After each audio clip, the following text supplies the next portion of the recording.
সবাইকে সুস্বাগতম। আজকে আমরা একটু ছন্দ নিয়ে কথা বলবো। আমরা যেটা কবিতা লিখি এবং আবৃত্তি করি, আমাদের সবারই ছন্দ সম্পর্কে একটা সুস্পষ্ট ধারণা থাকা খুব বেশি প্রয়োজন। ছন্দ সম্পর্কে ধারণা না থাকলে খুব সুন্দর করে কবিতা লেখা বা আবৃত্তি করা কোনোটাই খুব একটা সম্ভব হয়ে ওঠে না, বিষয়টা খুব একটা ভালো হয় না। যার কারণে ছন্দ সম্পর্কে আমাদের একটা পরিষ্কার ধারণা থাকা প্রয়োজন। আমি চেষ্টা করব ছন্দটাকে খুব সহজে বোঝানোর জন্য।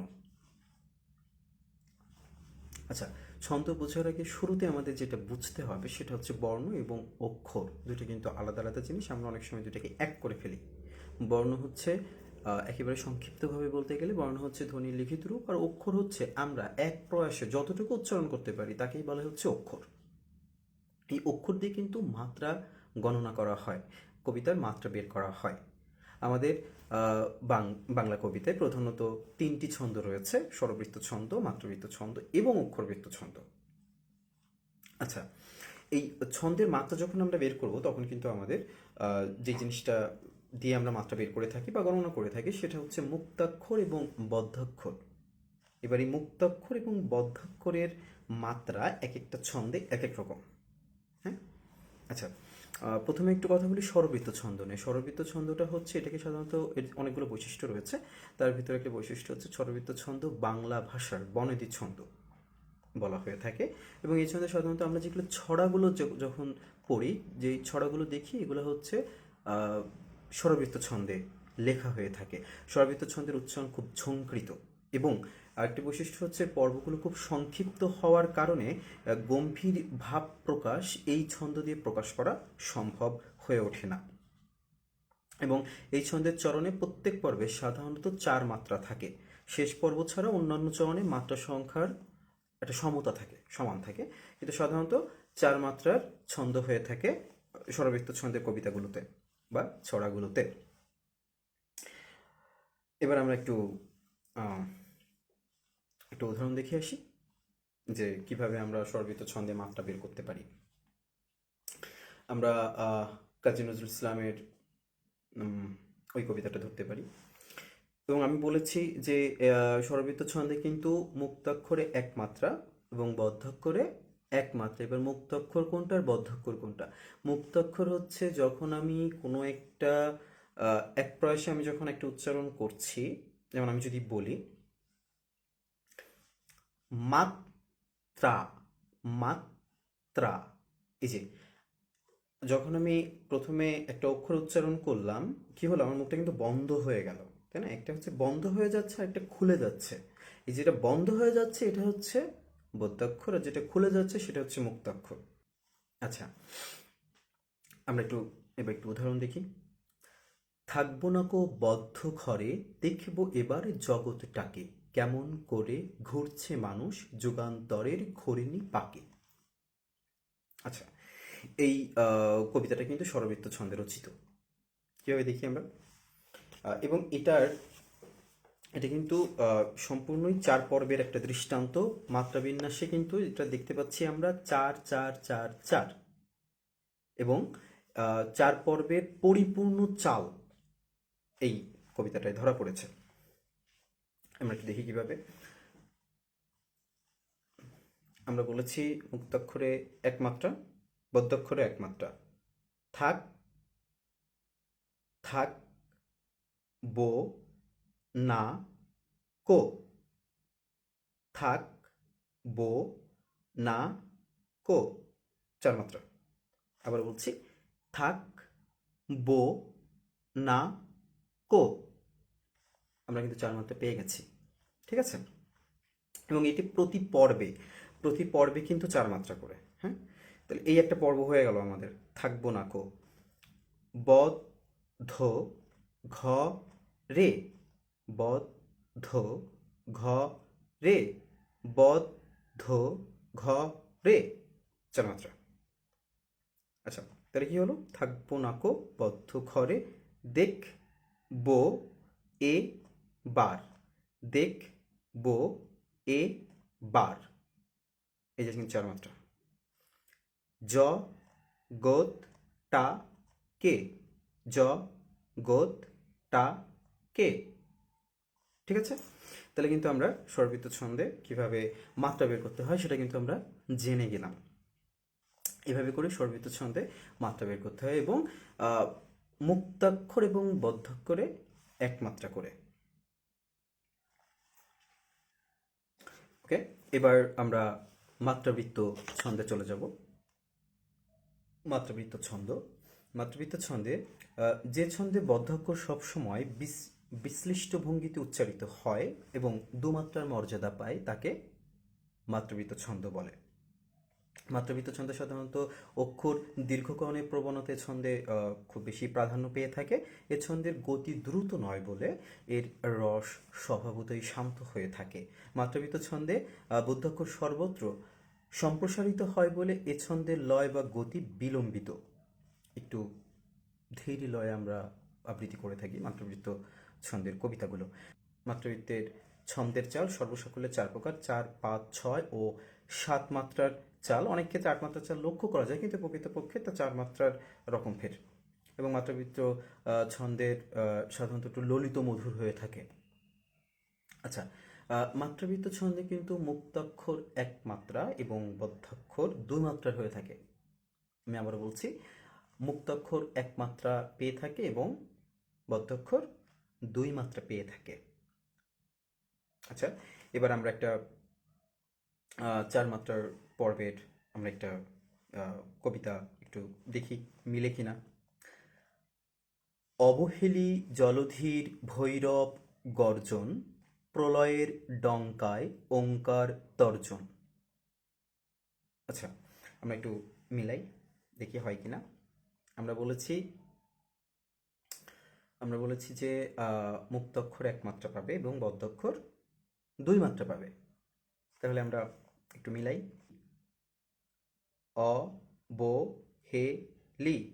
আচ্ছা, আমরা একটু দেখি। অ বো হে লি। আমরা কিন্তু এখানে 4 মাত্রা পেলাম। অ বো হে লি। জ ল ধীর, জ ল ধীর, জ ল ধীর। এই যে আমরা জ ল ধীর, তার মানে প্রথম দুইটা 2 মাত্রা, শেষে কিন্তু আমাদের বদ্ধাক্ষর রয়েছে, সেখানে কিন্তু আমাদের 2 মাত্রা পাবে। ঠিক আছে, জ ল ধীর। ভৈ ভৈ র, ভৈ র, ভৈ র। তাহলে প্রথমটা ভৈ র, দুইটাই কিন্তু বদ্ধাক্ষর, যার জন্য এটা কিন্তু 4 মাত্রা পাবে। ভৈ ভৈ র। গর জন, গর জন, গর জন। এটাও কিন্তু বদ্ধাক্ষর, 2 2 4 মাত্রা।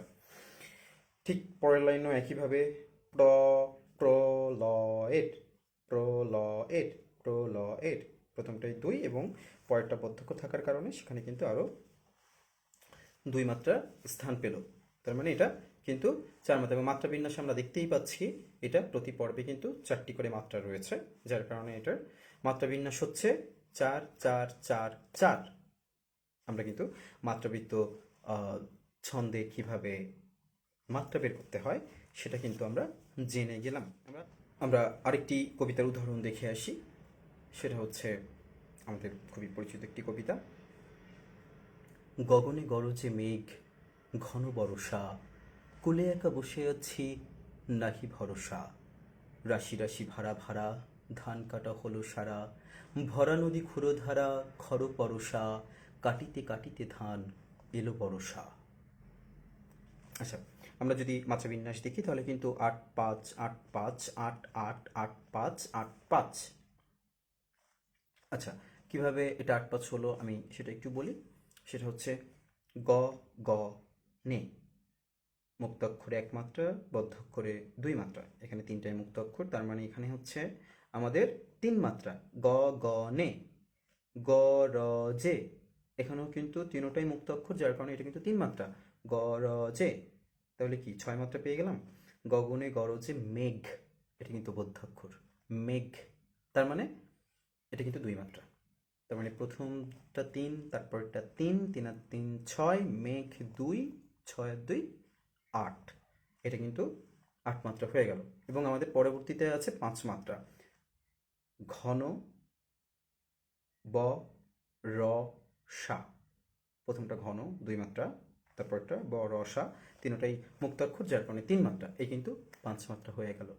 আমি যদি এভাবে হিসাব করি তাহলে দেখা যাচ্ছে যে আমাদের পুরো কবিতাটা যে মাত্রা বিন্যাসটা আসবে সেটা হচ্ছে যে 8-5 8-5 8-8 8-5 8-5।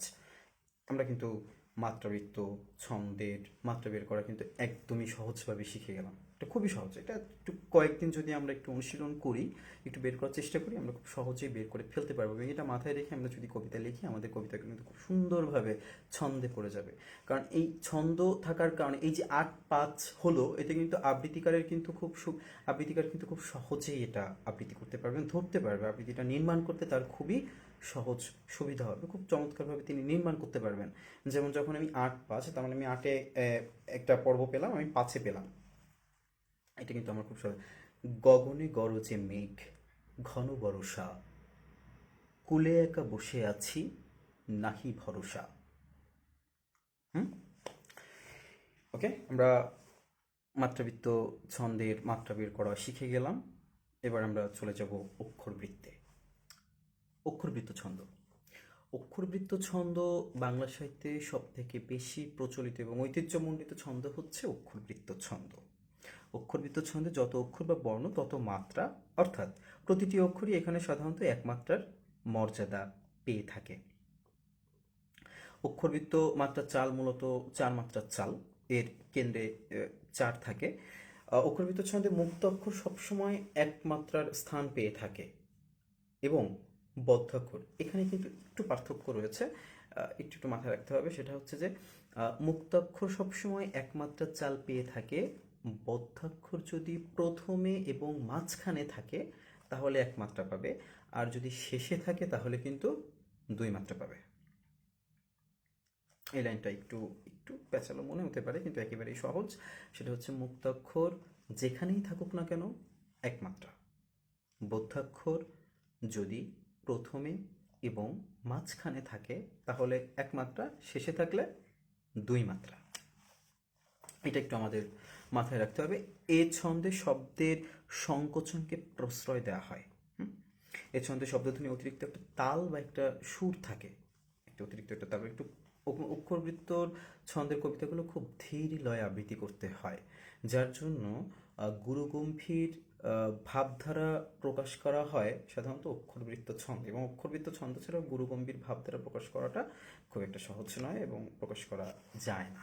আচ্ছা, আমরা যদি একটু উদাহরণ দেখি, সেই উদাহরণটা হচ্ছে, আবার আসিব ফিরে ধানসিঁড়িটির তীরে, এই বাংলায় হয়তো মানুষ নয়, হয়তো বা শঙ্খচিল শালিখের বেশে, হয়তো ভোরের কাক হয়ে এই কার্তিকের নবান্নের দেশে, কুয়াশারে বুক ভেসে একদিন আসিব এ কাঁঠালের ছায়ায়। আচ্ছা, যে কবিতাটা আবৃত্তি করলাম কবি জীবনানন্দ দাশের খুবই জনপ্রিয় একটি কবিতা। এখানে যদি আমরা মাত্রাবিন্যাস দেখি তাহলে কিন্তু মাত্রাবিন্যাস হচ্ছে 8-8-6 এবং এটি 22 মাত্রার অক্ষরবৃত্তের একটি দৃষ্টান্ত। মাত্রাবিন্যাস হচ্ছে 8-8-6 এবং একটি 22 মাত্রার অক্ষরবৃত্তের একটি দৃষ্টান্ত। আচ্ছা, আমরা একটু বের করার চেষ্টা করি। আ বার, আ বার, প্রথমটা কিন্তু আমাদের মুক্তাক্ষর বার, এটা কিন্তু আমাদের বদ্ধাক্ষর, এবং বদ্ধাক্ষর কিন্তু কোথায় রয়েছে? শেষে রয়েছে, যার কারণে এটা কিন্তু 2 মাত্রার স্থান পাবে। তাহলে আমরা প্রথমে পেলাম কত? 3, আ বার, 3 মাত্রা পেলাম। আ শি বো, আ শি বো, আ শি বো, 3 মাত্রা, তাই তো? আ শি বো, আ শি বো, বো। আচ্ছা, তাহলে প্রথমটা আমরা পেলাম হচ্ছে আ বার, 3, আ শি বো, 3, 3 আর 3 6, ফি রে, ফি রে, ফি রে, 2, ফি রে, 2, ফি রে। তাহলে আমরা কি পেলাম? 3 আর 3 6 2 8, তাই না? আ বাট 3, আসিব 3, 3 আর 3 6, ফি রে 2 8, ধান 2, সিঁড়িটির, তার মানে হচ্ছে সি 1 রি 2 টির 4, বৌদ্ধাক্ষর শেষে রয়েছে, তার মানে শেষে 2 মাত্রা, প্রথমে 2 মাত্রা। তাহলে কিন্তু আমরা ইতিমধ্যে আমরা পেয়ে গেলাম প্রথমটা 2, তারপরে 4, 4 আর 2 6, আরেকটা হচ্ছে তীরে। তাহলে ধান সিঁড়িটির তীরে, আমরা কিন্তু এখানে 8 মাত্রা পেয়ে গেছি। কি হলো, প্রথম দুইটা কিন্তু আমরা 8 মাত্রা 8 মাত্রা পেয়ে গেলাম, তাই না? 8 8 এবং তারপরে হচ্ছে আমাদের 6 মাত্রা রয়েছে। আমরা শেষের অংশে যাচ্ছি। এ ই এ, তার মানে কিন্তু আমরা এখানে কিন্তু কি পাচ্ছি? একমাত্রা মুক্তাক্ষর ই, এটা কিন্তু আমাদের বদ্ধাক্ষর। তাহলে এখানে আমরা 2 মাত্রা পাচ্ছি। তাহলে প্রথম অংশে আমরা কিন্তু 3 মাত্রা পেয়ে গেলাম, তাই না? এরপরে হচ্ছে বাংলায়, বাংলায় দুইটাই কিন্তু আমাদের বদ্ধাক্ষর, কিন্তু শেষে যে বদ্ধাক্ষরটি রয়েছে সেটাতে আমরা নিব হচ্ছে 2 মাত্রা, যেহেতু এটি শেষে, এবং প্রথমে বাং থাকার কারণে সেটা কিন্তু বদ্ধাক্ষর হওয়া সত্ত্বেও 1 মাত্রার স্থান পাবে। তার মানে প্রথম অংশে আমরা পেলাম 3 মাত্রা, পরবর্তী অংশে পেলাম 3 মাত্রা। এই কিন্তু আমাদের 6 মাত্রা, 8 8 6। আচ্ছা, আমরা 3টা ছন্দ সম্পর্কেই একটু জানলাম। স্বরবৃত্ত ছন্দ, মাত্রাবৃত্ত ছন্দ এবং অক্ষরবৃত্ত ছন্দ। আমি চেষ্টা করলাম বিষয়টি সহজে বোঝানোর জন্য। আশা করছি অনেকের ছন্দ সম্পর্কে একটা ধারণা চলে আসবে, কিভাবে ছন্দের হিসাবটা বের করতে হয়, কিভাবে মাত্রা গণনা করতে হয়। আমি এই 3টা ছন্দের যেই, এখন আমি একটু খুব ছোট করে পার্থক্যগুলো একটু বলে যাব, যে স্বরবৃত্ত ছন্দ, মাত্রাবৃত্ত ছন্দ এবং অক্ষরবৃত্ত ছন্দ। স্বরবৃত্ত ছন্দ সাধারণত শাসাঘাত প্রধান, মাত্রাবৃত্ত ছন্দ ধ্বনি প্রধান এবং অক্ষরবৃত্ত ছন্দ তান প্রধান। পর্বের আদি অক্ষরে, স্বরবৃত্ত ছন্দে পর্বের আদি অক্ষরে শাসাঘাত পড়ে, মাত্রাবৃত্ত ছন্দে চরণের সর্বত্র ধ্বনি ঝঙ্কার সৃষ্টি হয়, অক্ষরবৃত্ত ছন্দে শব্দধ্বনির অতিরিক্ত একটা সুর অথবা তান থাকে। এবং লয় যদি আমরা খেয়াল করি, স্বরবৃত্ত ছন্দের লয় হবে দ্রুত, মাত্রাবৃত্ত ছন্দ হবে মধ্যম এবং অক্ষরবৃত্ত ছন্দ হবে ধীর। মাত্রা গণনার ক্ষেত্রে স্বরবৃত্ত ছন্দে মুক্তাক্ষর এবং বদ্ধাক্ষর 1 মাত্রা, মাত্রাবৃত্ত ছন্দে মুক্তাক্ষর 1 মাত্রা, বদ্ধাক্ষর 2 মাত্রা, অক্ষরবৃত্ত ছন্দে মুক্ত অক্ষর 1 মাত্রা, বদ্ধাক্ষর 1 মাত্রা যদি শব্দের শুরুতে এবং মধ্যে থাকে, যদি শেষে থাকে তাহলে সেটা 2 মাত্রা। পূর্ণ পর্ব সাধারণত 4 মাত্রা পূর্ণ পর্ব হয়ে থাকে স্বরবৃত্ত ছন্দে, মাত্রাবৃত্ত ছন্দে 5 6 অথবা 7 মাত্রার হয়ে থাকে, তবে 4 মাত্রারও হয় কিছু কিছু ক্ষেত্রে। অক্ষরবৃত্ত ছন্দে সাধারণত 8 এবং 10 মাত্রার পূর্ণ পর্ব হয়ে থাকে। বিশেষ লক্ষণ যদি আমরা 3টা ছন্দের মধ্যে বলতে চাই, তাহলে হচ্ছে অক্ষরবৃত্ত ছন্দে একটা শোষণ শক্তি থাকে। হ্যাঁ, রূপ বৈচিত্র্যের দিক থেকে অক্ষরবৃত্ত ছন্দের রীতি থেকে অমিত্র অক্ষর, গৈরিশমুক্ত, গদ্য কবিতা ইত্যাদির জন্ম হয়ে থাকে। রচনার উপযোগী বিষয়গুলোর মধ্যে স্বরবৃত্ত ছন্দে রয়েছে ছড়া, ছড়া জাতীয় কবিতা, রঙ্গ, ব্যঙ্গ ধরনের যে কবিতাগুলো রয়েছে এগুলো স্বরবৃত্ত ছন্দে রচিত হয়ে থাকে। মাত্রাবৃত্ত ছন্দে গান, গীতি, কবিতা, আরও অনেক ধরনের কবিতা, বিভিন্ন ধরনের কবিতা মাত্রাবৃত্ত ছন্দে লেখা হয়ে থাকে। আর অক্ষরবৃত্ত ছন্দে সাধারণ কথা থেকে আখ্যান, মহাকাব্য ও আরও নানা জাতীয় কবিতার সৃষ্টি হয়ে থাকে অক্ষরবৃত্ত ছন্দ থেকে। আশা করছি আজকের ভিডিওটি দেখে আপনারা ছন্দ সম্পর্কে একটি পরিষ্কার ধারণা পেয়ে গেছেন। এই ভিডিওটির ভিতরে আমি খুব সহজ এবং সংক্ষিপ্তভাবে 3টি ছন্দ সম্পর্কে জানানোর চেষ্টা করলাম। আশা করছি আজকের ভিডিওটি আপনাদের খুব ভালো লেগেছে। অনেক ভালো থাকবেন, সুস্থ থাকবেন। আল্লাহ হাফেজ।